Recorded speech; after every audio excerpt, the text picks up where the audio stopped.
షర్బత్ తాగుతా అవుతుందిరా. అరే నిమ్మకాయలు ఎట్లారా? మన తోడు ఉన్నాయి, పోయి ఎంప కట్టుకున్నాం పా. అరే కాపరిగా ఉంటాడు కదా. కాపరి ఆకలి అవుతుందని ఇంటికి పోయిండు. సరే పారమని ఎందుకు రాలేడు? చెల్లాడు.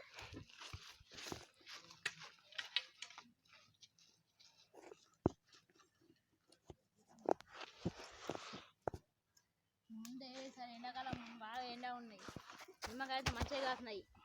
మరి ఒకసారి నిమ్మకాయలు తీసుకొస్తా, తిన్నగా పోతున్నామా నిమ్మకాయలు, పోతున్నామా నిమ్మకాయలు.